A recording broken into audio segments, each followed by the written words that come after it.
A paz do Senhor Jesus para todos. Estamos de volta com a graça de Deus para essa que é a lição de número 2 desse primeiro trimestre de 2022 da Escola Bíblica Dominical da editora Betel. Passaram-se as festas, de final de ano e vida que segue, irmãos? Bem-aventurados aqueles que meditaram em todo o tempo na lei do Senhor, e não tiraram férias na vida espiritual, tá bom?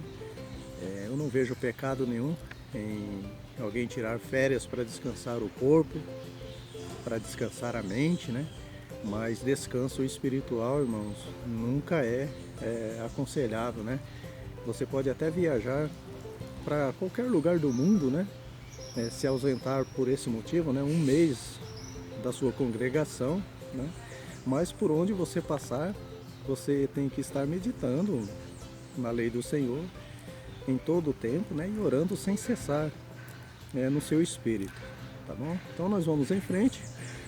A lição de hoje vai falar sobre os desafios que os profetas de Deus enfrentam no cumprimento de sua missão, tomando sempre como referência o profeta Ezequiel, que é o protagonista da revista desse trimestre.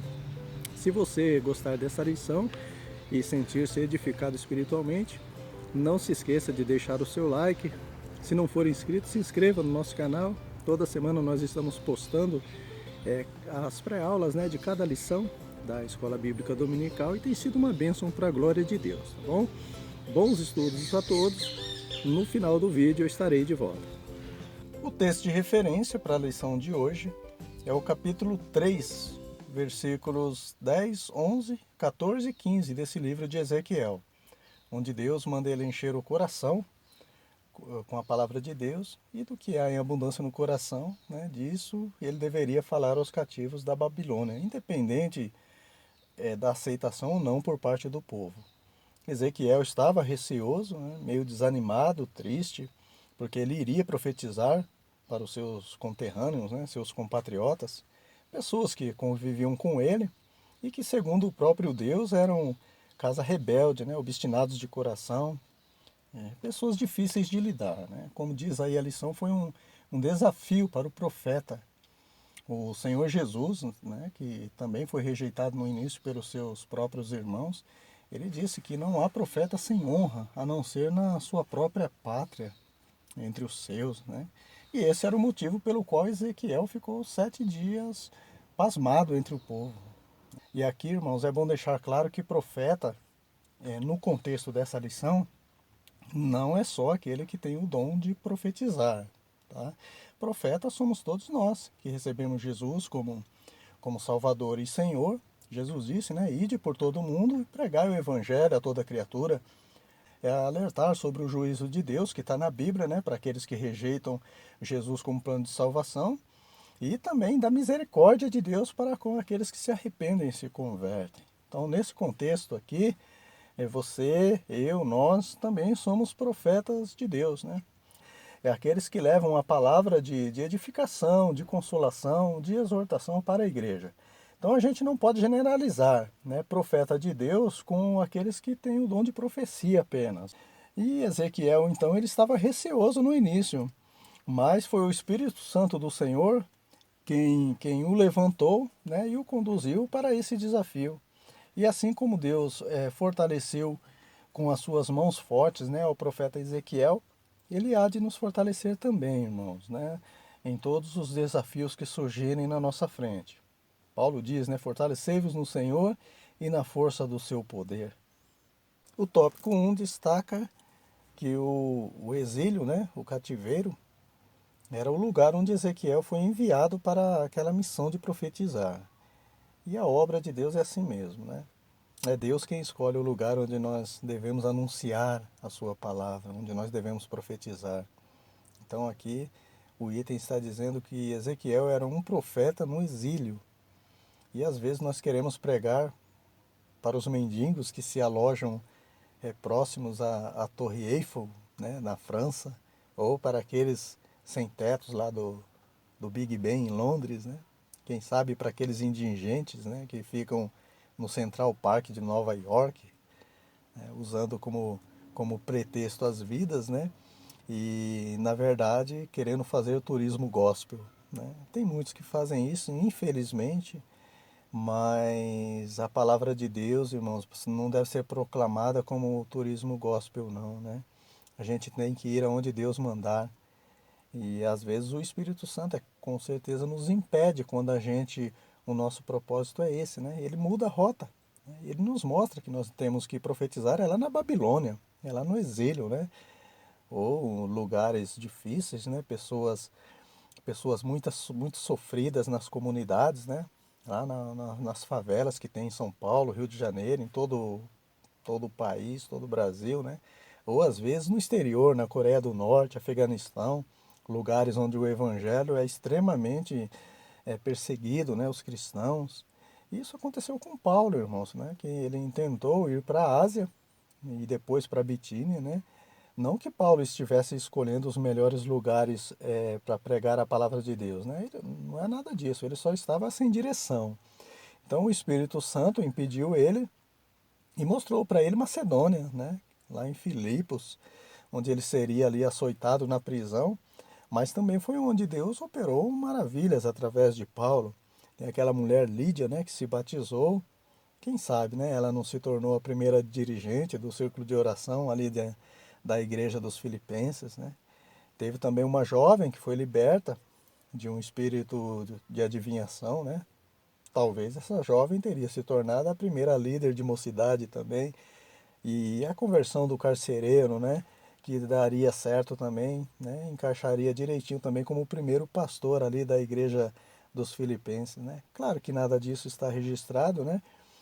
Mas o fato é que é assim que se começa uma igreja. É Deus que escolhe o lugar, independente da situação, né? Independente das dificuldades. Irmãos, se Deus nos chamou para profeta, para pregar o evangelho, nós temos que estar dispostos a profetizar onde quer que seja, né? Onde quer que Ele nos mande, sem nos desviarmos, nem para a direita nem para a esquerda, né? Esse é o caminho que o Espírito Santo nos guiar. No item 2.2 da lição passada, nós vimos isso, né? Que Deus usa onde Ele quer. Ezequiel, então, ele ficou atônito, né? Pasmado por 7 dias, como diz aí o item 1.1, devido à revelação do que ele tinha para falar e para quem ele iria falar, né? O público-alvo. Só que Ezequiel estava consciente da sua responsabilidade, do seu desafio, como atalaia, como um mensageiro da palavra de Deus, né? Em tempos tão difíceis, né? E ele estava consciente também de quem tinha enviado ele. Irmãos, isso faz toda a diferença, né? Quando é Deus que envia alguém, né? Foi o Espírito Santo quem levantou e conduziu Ezequiel. Por isso que a ordem era que ele falasse no nome do Senhor. Deus estava se responsabilizando por tudo que Ezequiel falasse. Diferentemente também de muitos hoje, né, nos dias atuais, que são levantados às vezes pelos homens, né, pelo companheirismo, pela amizade, pela emoção, pelo status, pelos aplausos, pelo dízimo alto, ofertas altas, né? E às vezes profetizam palavras que massageiam o ego dos ouvintes, daqueles que colocaram eles como profetas, né? E ali eles profetizam palavras que coçam os comichões dos ouvidos dessas pessoas, como aquele tal profeta Ananias, né? Não aquele que orou por Paulo, né? Outro Ananias, né? Está lá em Jeremias, capítulo 28, versículo do 1 ao 3. Ele profetizou mentiras para o povo, dizendo que o cativeiro babilônico duraria só 2 anos, irmãos. Sendo que o profeta verdadeiro mesmo, o profeta de Deus, que pregou o que Deus mandou mesmo, diz que seria 70 anos. E iria se cumprir realmente os 70 anos, né?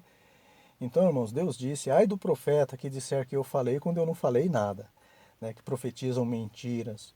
E Deus, você vai ver ali no contexto ali, Deus cobrou desse Ananias, né? Ele pagou com a vida pela mentira que proferiu.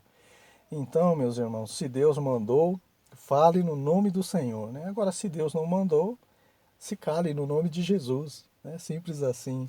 Não queira agradar aos homens com profecias que não vêm de Deus, porque com certeza Deus vai requerer.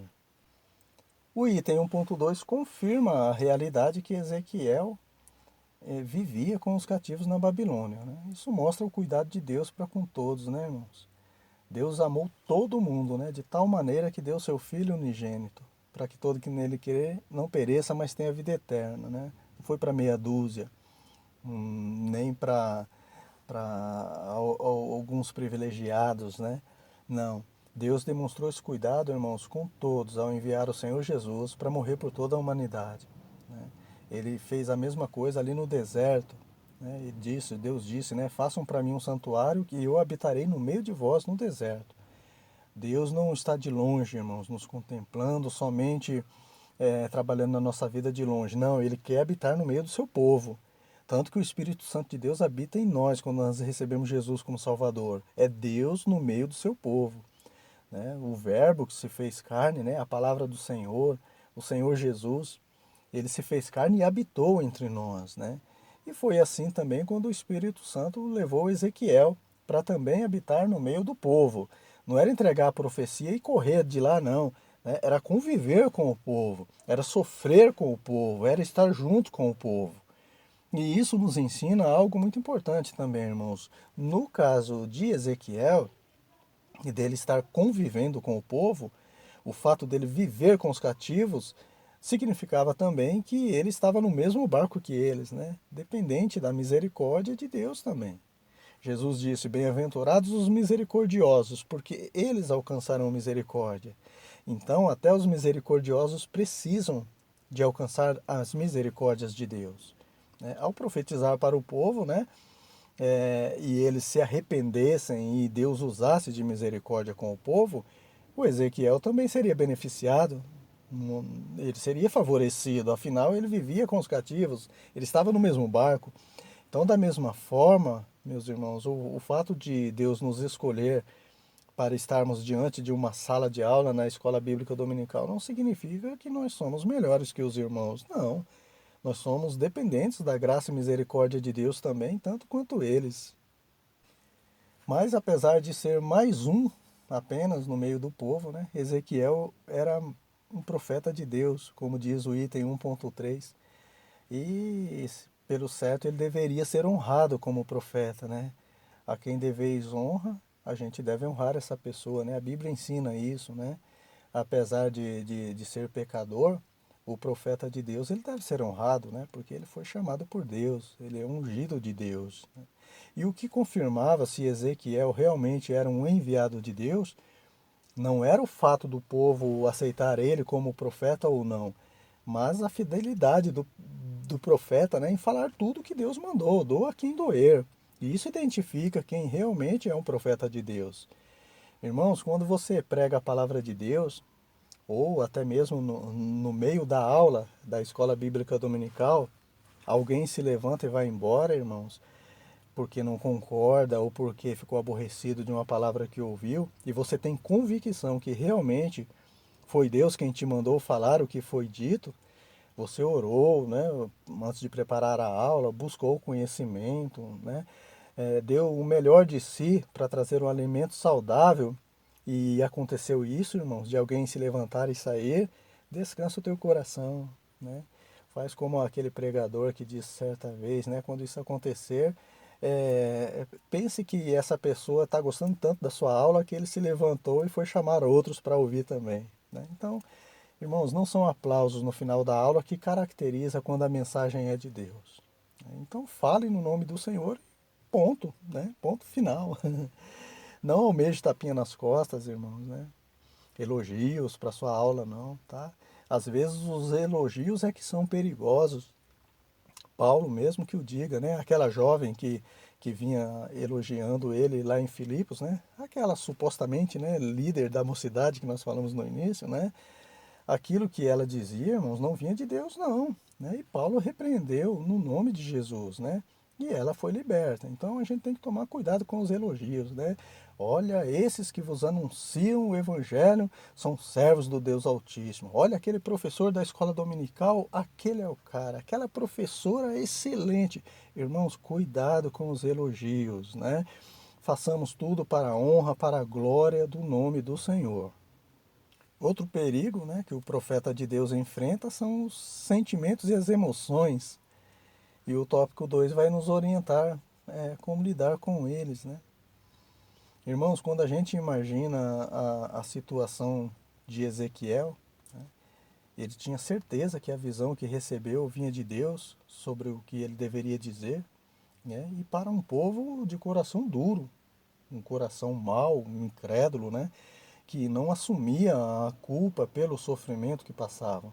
Eles atribuíam todo o sofrimento aos antepassados. E Ezequiel tinha que confrontar essa ideia deles, né? E aí, irmãos, quando a gente vê essa situação em que o Ezequiel está aí inserido, né? A gente só chega a uma conclusão, né? Só Deus na causa. E era isso mesmo, né? Deus estava na causa de Ezequiel, Deus é quem fortalecia Ezequiel. Tanto que o nome Ezequiel significa Deus fortalece, né? E é assim também com todos que enfrentam desafios na obra de Deus, irmãos. É o Senhor quem nos fortalece.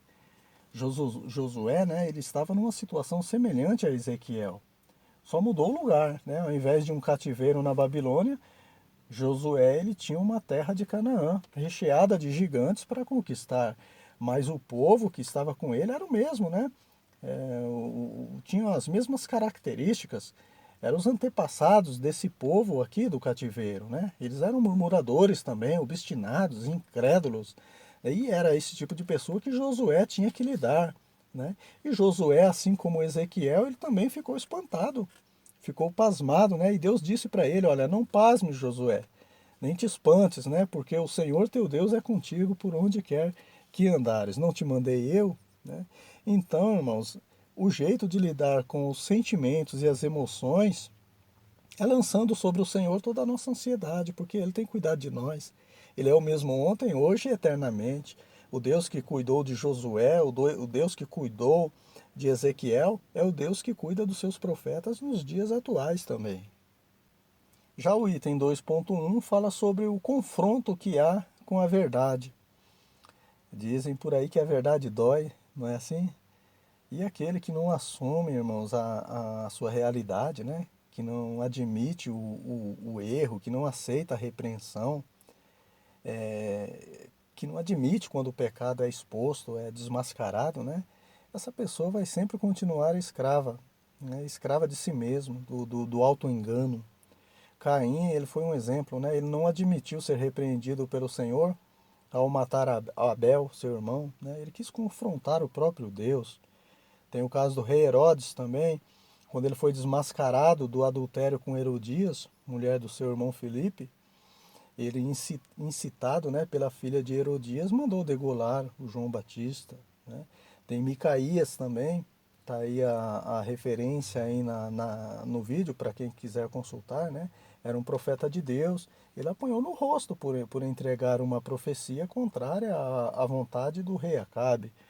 O próprio Jeremias também foi lançado num calabouço por profetizar, por desmascarar o pecado do povo. E Ezequiel também. Ezequiel também estava correndo o mesmo risco. Mas, irmãos, quando o pecador ele é alguém temente a Deus, ele é segundo o coração de Deus, né? Ele aceita a repreensão de Deus através do profeta. E aí ele diz, né? Pequei contra o Senhor, né? E escreve algo do tipo do Salmo 51, né? E Deus perdoa e restaura, né? Isso aconteceu com Davi, irmãos. Davi teve o seu pecado desmascarado ali por Deus através do profeta Natã, e ele aceitou a repreensão do Senhor, né? E foi uma bênção na vida dele. Jó disse, né? Bem-aventurado o homem a quem Deus corrige. Não despreze, pois, o castigo do Todo-Poderoso. E o desafio de Ezequiel, então, era o mesmo, né?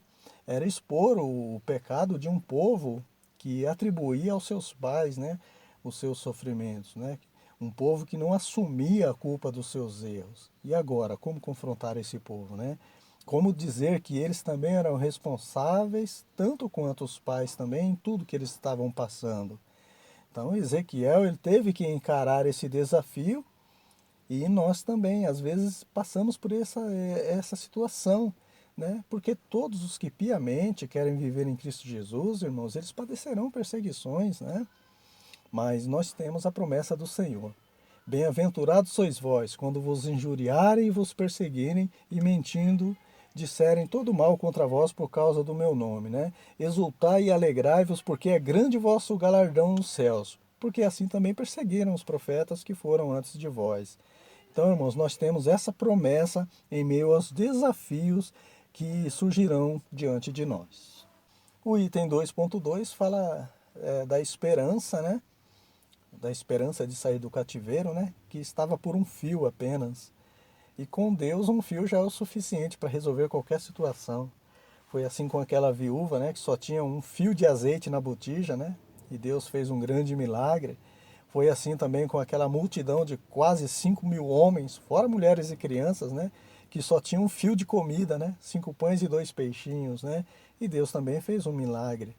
Por isso, irmãos, que Paulo diz: alegrai-vos na esperança, no fio de esperança, né? Se esse fio de esperança for o Senhor Deus, né? Enquanto a sabedoria popular diz que a esperança é a última que morre, ou seja, morre por último, mas morre, né? Devido à esperança estar depositada em algo ou alguém que não seja Deus. Mas para o povo de Deus, irmãos, a esperança nunca morre, né? Ainda que esteja por um fio, porque a nossa esperança é o Senhor que vive para todo sempre. E era esse o fio de esperança que o povo tinha ali no cativeiro, né? A promessa de um Deus que não morre, de que após 70 anos o retorno do povo para a terra natal e a sua restauração espiritual seria certo.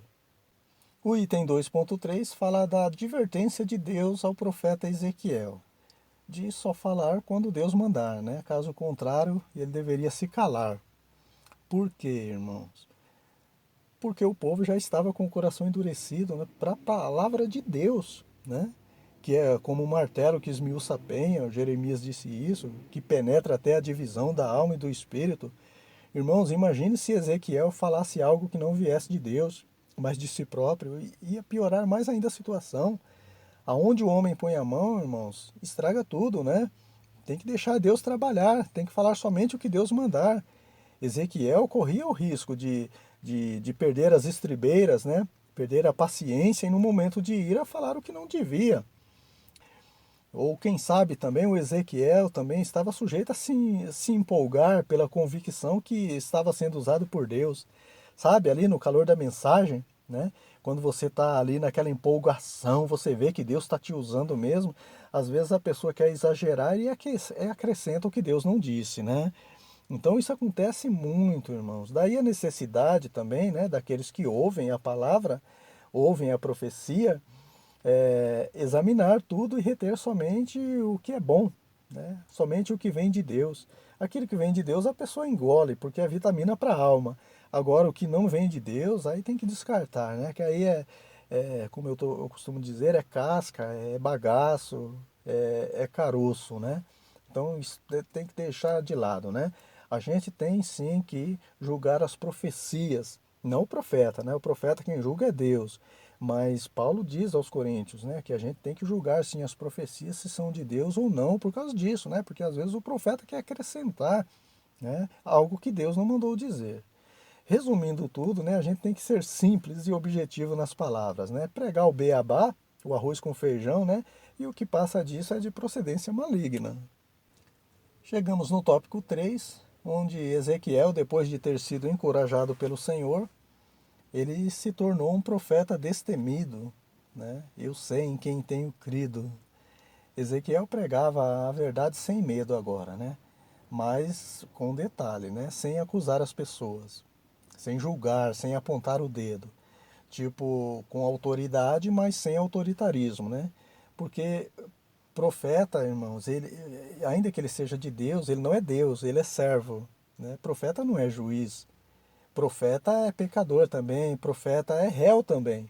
Ele também está rodeado por uma tão grande nuvem de testemunha e sendo acusado de noite, né, pelo promotor chamado Diabo e Satanás, né? Profeta, então, ele só anuncia o juízo que vem de Deus, né? O único profeta que era juiz também, irmãos, e ainda assim concernente apenas às coisas deste mundo foi o Samuel, né? Irmãos, nem o anjo do Senhor, né? Porque o anjo nunca pecou, o anjo do Senhor nunca pecou. Os que pecaram foram lançados das regiões celestiais, né? Do céu, né?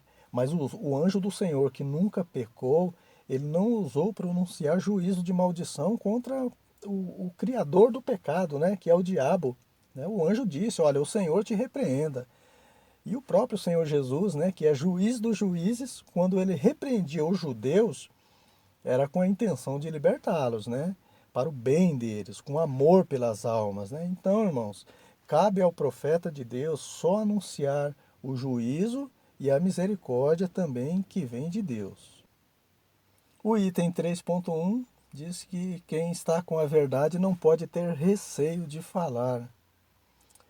Irmãos, uma das técnicas da polícia para pegar alguma contradição num depoimento, né, é fazer a mesma pergunta várias vezes.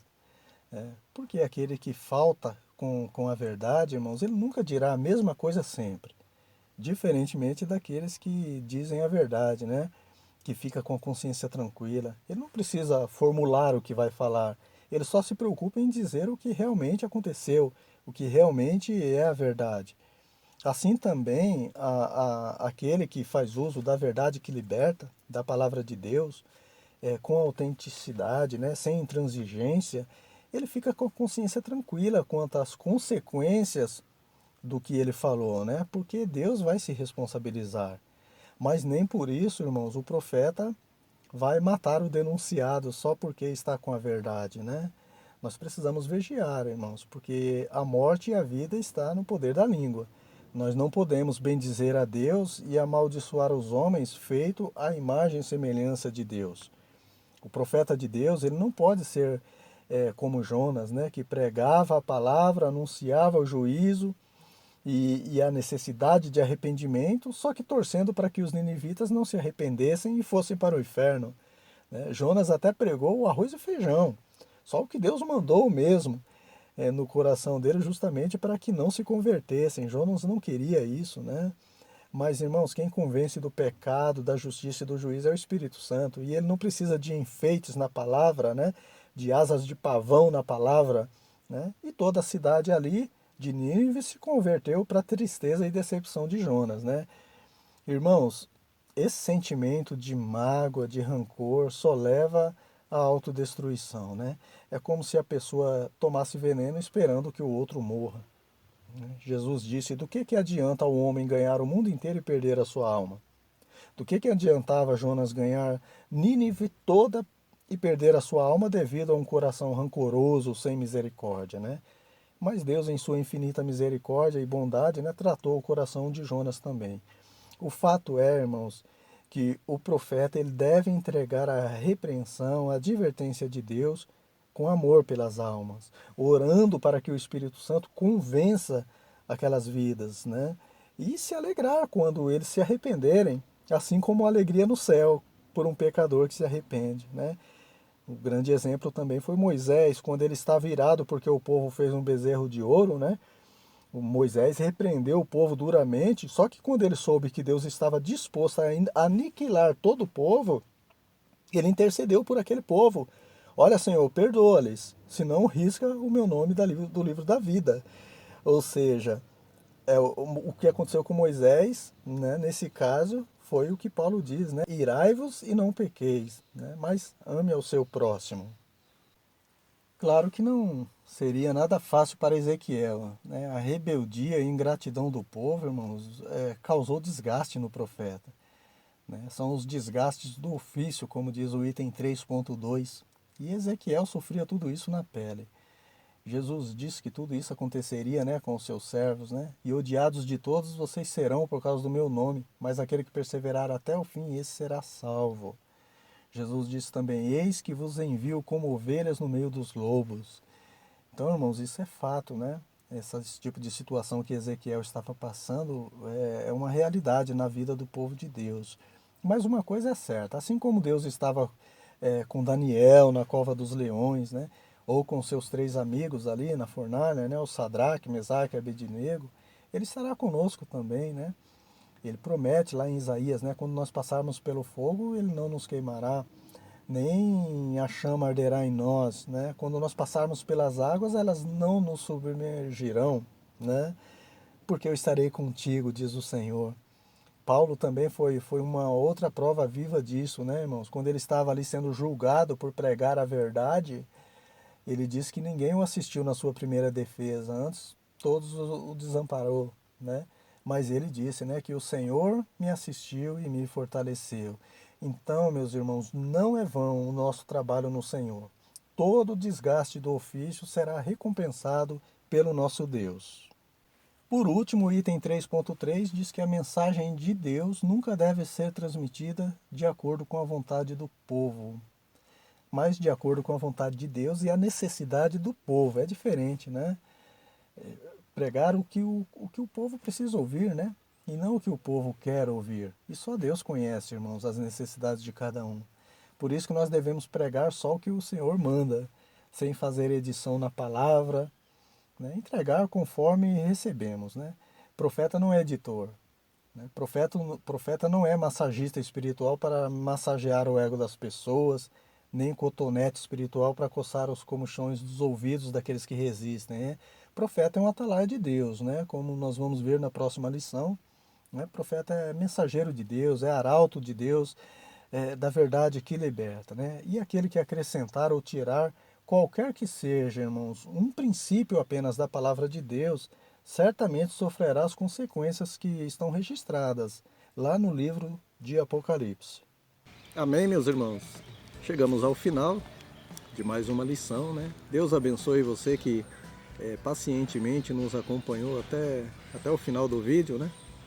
E se Deus nos permitir, na próxima semana nós estaremos refletindo na lição de número 3, que fala sobre Ezequiel, o atalaia sobre a casa de Israel. Desde já, estão todos convidados para mais essa lição. Deus abençoe a todos. Tenha uma ótima aula na EBD da sua igreja, né? E até a próxima semana, se assim for da vontade de Deus.